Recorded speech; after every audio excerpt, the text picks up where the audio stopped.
Hi guys, I'm Shmee. Hello, welcome back to the channel and welcome today to Jemca Lexus in Reading, where we're going to take a look, go for a walk around and then a drive in the Lexus LC 500. Now the LC 500 is parked up inside the delivery room here in the showroom due to it being rather cold and windy outside. But we're going to take a full look at it and go for a drive to see what the luxury Grand Touring Coupe is like on the roads. So let's get started and head inside.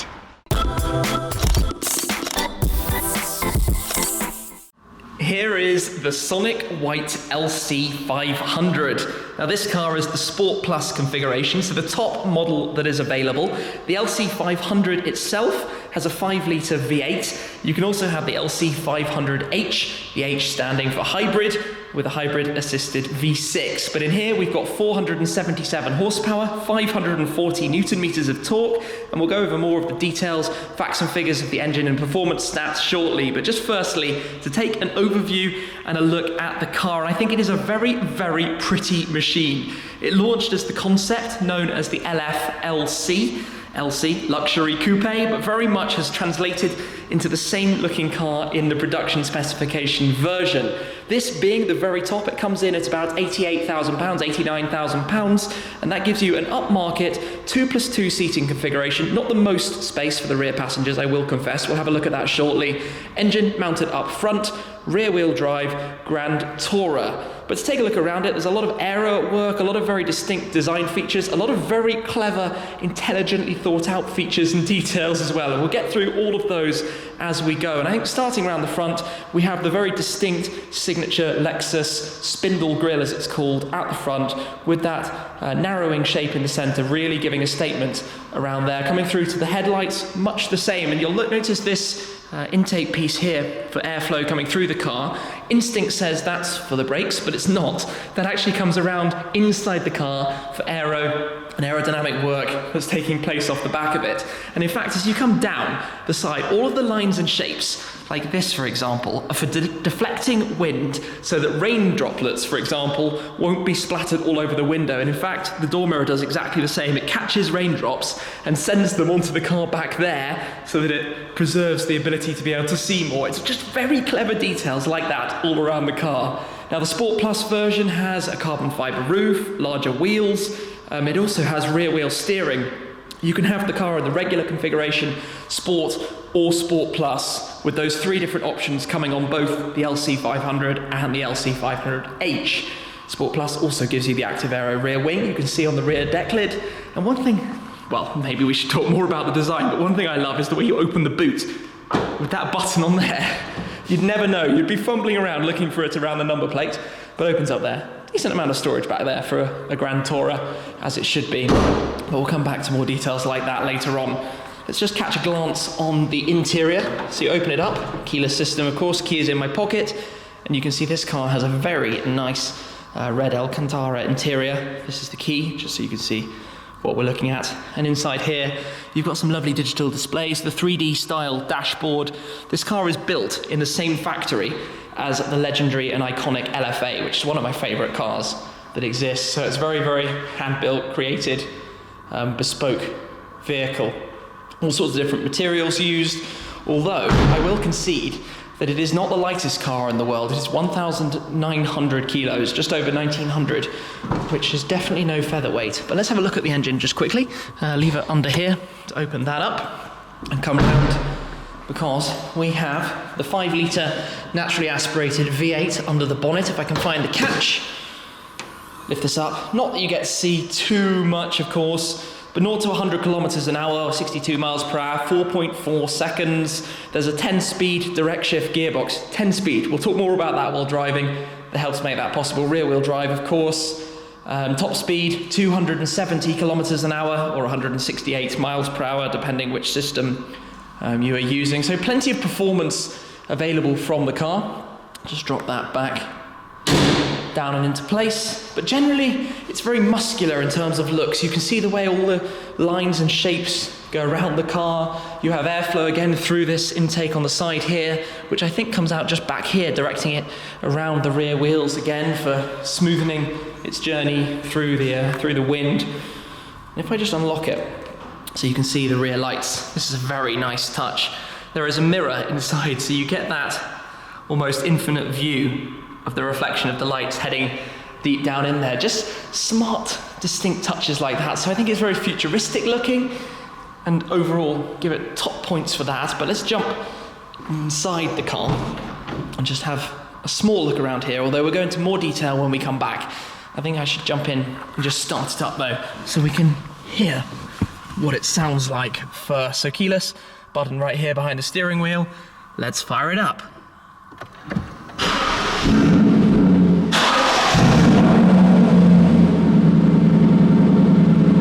Lovely sound, and then look at the displays. Very high quality, very clear, lots of information. The 3D style display here that will flip between different modes. You've got the controller just up here for Sport mode, Sport Plus mode, or go the other way into Eco. More on that later as well. Central display, which is controlled through the trackpad in the middle. Lots of different settings and control you can have through there, but just really nicely integrated across this single glass panel all the way across in front of this trim over to this side, the clock in the center, and everything looks very distinct, smart, nice shift paddles, lots of controls and buttons accessible from the steering wheel without having to move your hands away. I think generally I'm looking forward to talking more about it actually, because I think it's a very, very nice interior, seats are good. We'll discover more about that on the road, and then we'll go into more detail of these displays when we get back. But like I said, this is a car I've been looking forward to drive, looking forward to driving. Let's see what it's like. I shall start with the confession that I am already preemptively biased towards this car. I'm a huge fan of the LFA. Obviously that had a V10. In here we've got the V8. I don't quite know how it's going to sound yet. Obviously we've got to let it warm up. But let's pop it into drive that way.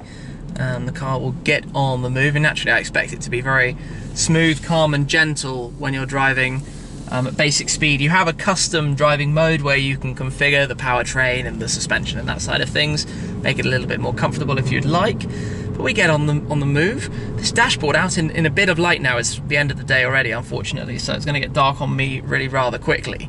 But it already looks like a very comfortable cruising place, and the sound deadening inside is quite remarkable.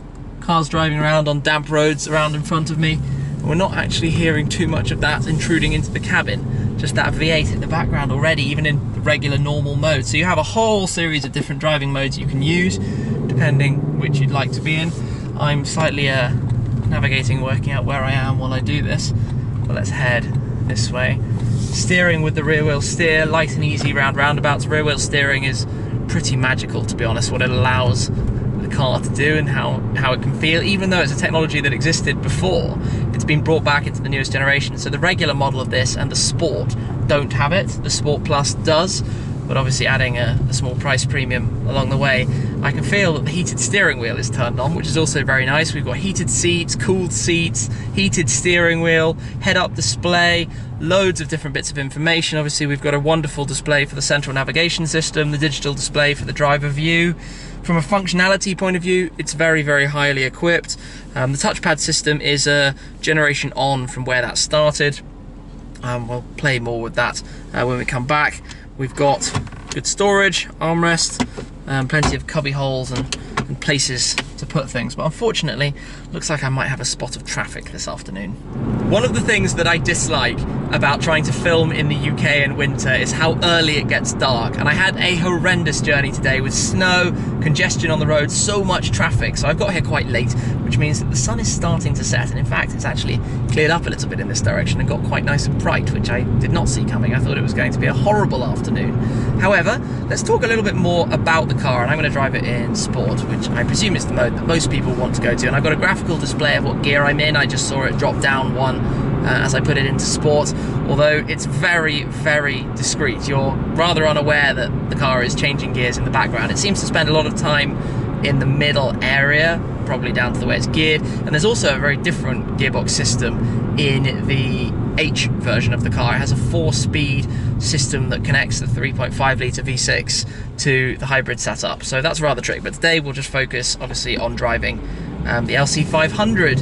Where it's positioned, it's upmarket, it's luxury, it's a flagship premium status style car, and it very much feels that in the same way I suppose that other cars do. It's that subconscious feeling you get of premium and and luxury. So the materials that you're touching, the sounds that it makes, or maybe even the sounds that it doesn't make due to how quiet it is, the lack of noise from other vehicles on the road, the way it pulls away completely gently, the way you're sat in a very comfortable seat loaded with equipment, and the heated steering wheel, which is on. However, one particularly awkward thing, if you want to turn the heated steering wheel off, and somebody might tell me I'm wrong about this, I believe you have to go into the menu, go into the climate setting with the touchpad, then go to the seat/steering.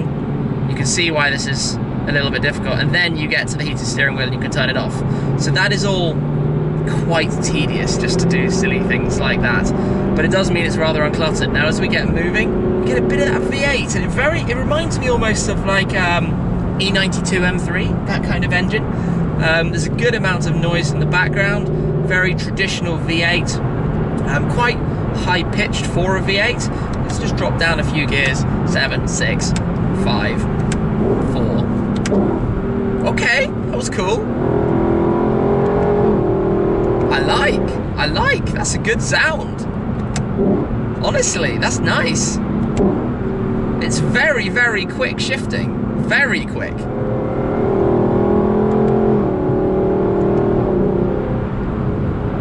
Yeah. Okay, so we like it a lot from the noise that it makes. That's actually taken me a bit by surprise. I wasn't expecting it to be that good. I thought it might be a bit lazier, but the shift speed is obviously substantially quicker than I had initially given the car credit for. So driving along, in sport mode, it's not the softest ride. You might want to soften and go the other way. So we'll go into eco and comfort. Comfort the other way, instantly less throttle response. Gearbox has gone up gears. The ride should soften up slightly, a touch on that front. But generally, I mean, these cars are all having such variability in terms of how you can set them up like that, right? Everything is changing very, very quickly.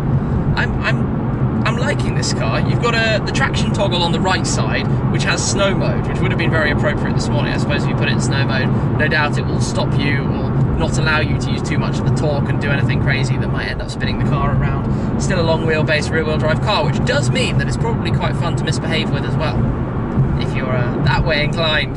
So what else do we have? Head-up display, very clear, rev counter and speedometer information. The dashboard is super nice. Obviously it's a development of what we had on the LFA. It's a little bit moved forwards to the next generation. But sitting in here, you could potentially have more space. The transmission tunnel is quite large, but then it makes a comfortable position for your elbows on both sides.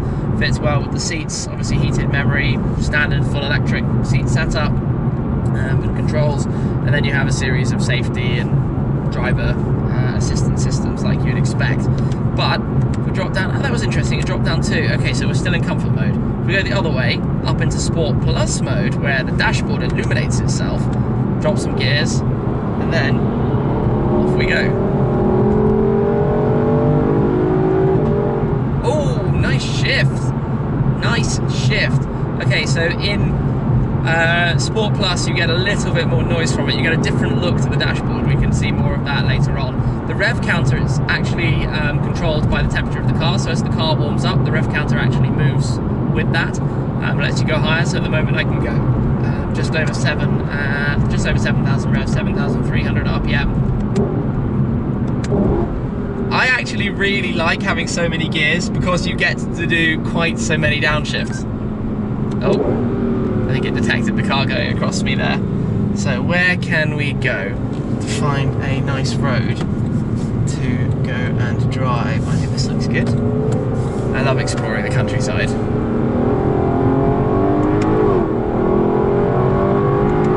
It's fast enough. It's not rocket ship supercar fast, but it's plenty fast enough. I mean, just over 4 seconds to 62 miles an hour. Doesn't take a genius to work out that's going to be quick. Rides this road, which is particularly bumpy, quite decently, to be honest. This is lovely. This is, I think, my kind of drive. You know, it's a bit gentlemanly. It's a bit doing it with style over a big bump. Yep, took that nicely. And this is in Sport Plus, remember, so this is the firmest mode. Oh, that downshift.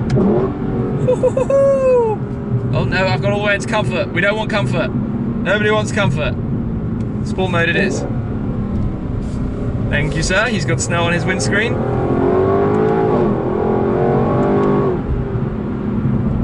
take that. Okay, so back into Sport Plus. So you do feel the weight of it. As you turn into these corners, you can feel that this is a significantly large car. The steering feels pretty good to me. The wheel is nice. It's not that large. It's well equipped in terms of functionality. The pedals are in a good position. More corners just to get a better feel for the steering. The sound is amply good enough, and if we put the window down, yep, even more of it. It's a very, very nicely refined noise. Those downshifts, brilliant. So obviously it will do the beeps if I've tried to shift earlier than the car is ready to do so. But I feel like I'm exploring the countryside in style. This I like, this I really like. But when you do turn into these corners a little bit more aggressively, you feel the roll, you feel the weight of the car. 1,935 kilos. Through the puddles.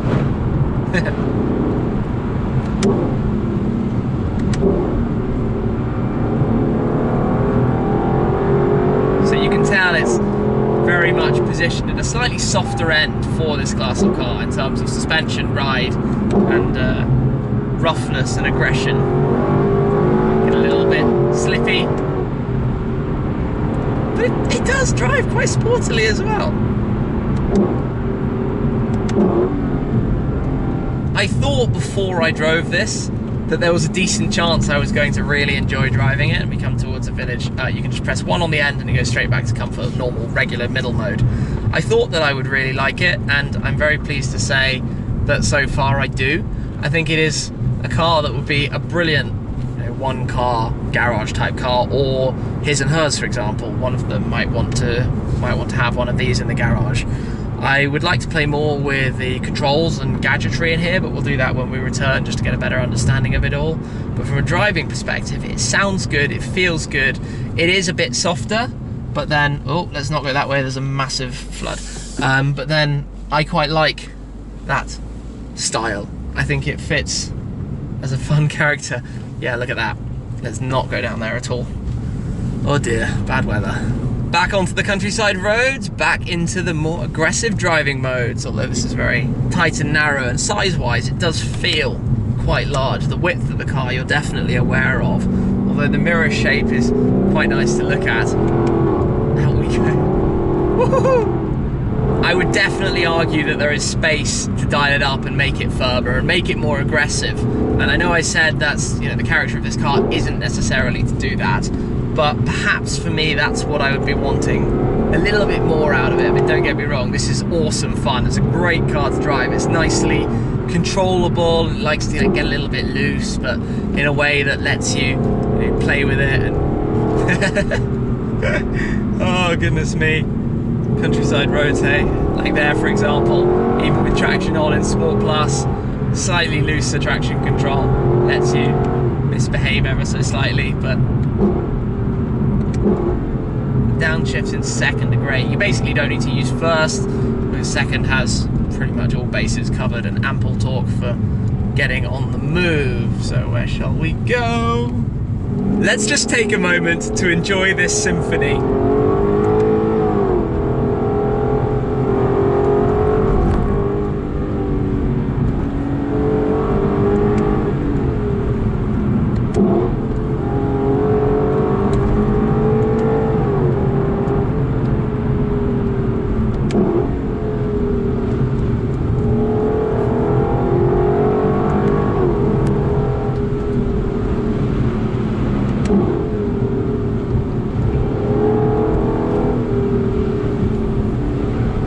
It sounds very good going down these countryside lanes. Oh, endless amusement and fun. Well, the light is falling on me very quickly, so back into normal. We will go for a gentle cruise from here back towards Jemca Lexus, where we will be able to take a look in more detail around the inside.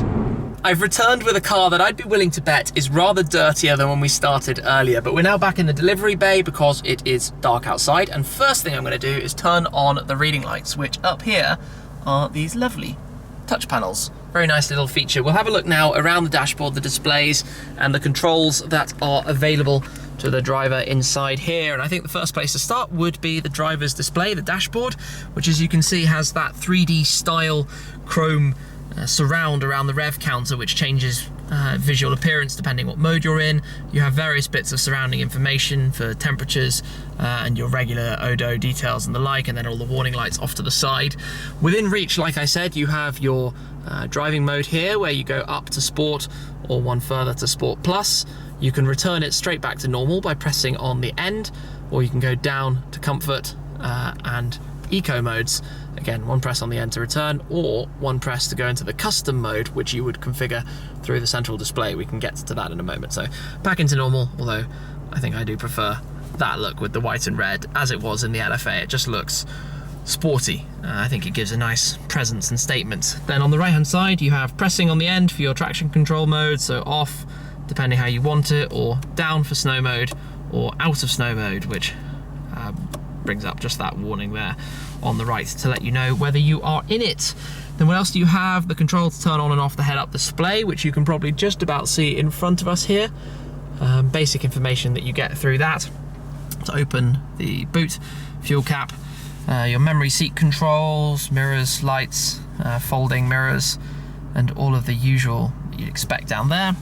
On the steering wheel itself, lots of different controls for the different assistants. So detection in front of you, your lane side of things, cruise control, cycling through the different modes that you can have on the screen. You can have up, as you can see, audio information, or depending really what you've got the main car set to. So hi-fi is a good system. I'll turn it down. This actually volume dial is a very nice single piece of aluminium. It's really nicely made. Nice touch there. So on the left side, you can go through your different displays and slide the display, which is always fun. Who doesn't like doing that? Just like in the LFA, you can slide it and it physically moves the bezel around the display, and then you've got access to all sorts of different gauges and bits of information. G-force sensor is a nice thing to be able to see. Shows you some track intent, tire pressures, rear wing position, the active rear wing that raises at speed for more grip. So all of that access to information here, phone calls, slide it back across. I could play with that all the time. Then you have a very large central display, which like I said earlier, is controlled through the touchpad, which sits just in front of a nice sort of palm rest, which does work pretty well. It is a bit fiddly to get through everything because you have to, well, it guides you to the right position, but you do have to be kind of specific, and you can imagine it takes a bit of learning curve to be absolutely on the ball with what you're trying to click and where you're trying to go. Loads of different settings you can configure. For example, in vehicle, this is your drive mode customization if you want to change the setup of the individual mode, and go back into Wi-Fi as well, so the car has Wi-Fi connection should you wish. I like the clock that's embedded behind that display, and also the trim behind I think is quite nice. Just to finish that off, one other thing I want to talk about, also the vents. I think they're very well integrated, very discreet, subtle, but obviously functional. That's number one, without too much intrusion again from the sound, keeping it with that premium feel. Cup holder stored away under that flap, finished with the red leather, and the glove box opens very gently. That's nice. Seats. Supportive, comfortable mixture of the perforated material in the centre and the leather around the outside, the leather bolsters. Even with 2,500 miles or so on the car, they are starting to look a little bit worn, which I suppose is a point of note. We'll have a glance at the rear, but before we do so, let us just turn off the engine for now. Comfort access, the steering wheel raises and tucks itself in to give us easier access in and out of the car. I'll mention at this point though that there's no sort of lever or thing to give you the seatbelt, so you are fiddling around a little bit back here to actually get it if you don't have it through that hoister on the seat, but that would mean getting in the back is a little bit more awkward. I like the door cards, the trim around here. I think that works quite nicely. Come and have a look into the rear, and you can tell already from where that seat was, it was quite far back. You're not going to fit any legs down the back of that. And like I said, I did have it quite far back there just for seating. It was behind my driving position. Let's have a quick little look in here. In fact, I'm going to try and climb in, but I don't think I would be too comfortable on a long distance journey. 2+2. Mark Levinson sound system back here. Okay, yeah, my head doesn't fit so well. This is 2+2. Yeah, I'm on the glass. Even if, yeah, I can't get comfortable, even if my legs did fit down in the footwell, which they don't, my head doesn't. No adults are going anywhere in the back of this car. Not even a short journey, I'm afraid. Kids only. Anyway, let me try and climb back out without making a complete fool of myself. Whew, okay, done. Carbon side sills, those are nice. Oh, we've got lots of dirt and grime, as kind of expected here. Actually, always fun to see a bit of how the aero works around cars. That panel is clearly really quite clean, which means it is pulling everything in through there and sending it down and around the car. The wing is in the lower position here. Like I said earlier, that's part of the Sport Plus version of the car only. And down at the bottom, you have the diffuser with the chrome exhaust tip surrounds, and quite a sporty presence from the diffuser piece down there as well. So, is that more or less everything there is to show you with the Lexus LC 500h? I think from a driving perspective, I have very much enjoyed it. I quite like that a little bit more gentle drive, the front engine, the Grand Tourer style GT cars. I feel like it could be dialed up more. You could have more aggression from it. It's not, say, the same as some of the competitors in this category in terms of how sporty it feels at the top end. The sound is brilliant. The 10-speed box, yes, you're forever shifting, but when you're shifting down, that sounds awesome when you just blip down through all of the gears, and it's very, very smooth when you choose to drive it gently. So all in all, a very pleasant and enjoyable car to drive for sure. I could see myself driving one. That's definitely my takeaway from today. Part of the components you can tell have come from LFA into this as a more attainable model than being right up there at the very top. So it's a big thanks from me to Jemca Lexus here in Reading for the opportunity to come today, take the LC 500 for a drive. I've been before to drive the RCF when it was launched, and right here too. We found some nice roads to have a good bit of fun with this car. And you know what? One other thing while we're here, the carbon roof, either side of that are these silver trim pieces, which are supposed to represent a Japanese sword over the top of the car. I think there are a lot of small details that are just fun and quirky about this thing. Actually, I also promised I would show you the boot more, just so we could have a proper look at how much space there is in here. Camera right above the Lexus badge. That's not nicely integrated though. I think that could be a little bit clearer, but there's a decent amount of space back here. It's not particularly deep, but you could definitely fit a few bits of luggage and the like. Anyway, I think I have waffled on amply long enough. A big thanks again to Jemca Lexus. A big thanks as always to you guys for watching the video. I hope you've enjoyed this look at the LC 500h Sport Plus. I have definitely enjoyed driving it, but that's it for this time. Make sure you're subscribed, click the bell for instant notifications on future videos, and I will catch up with you guys again next time. Cheers!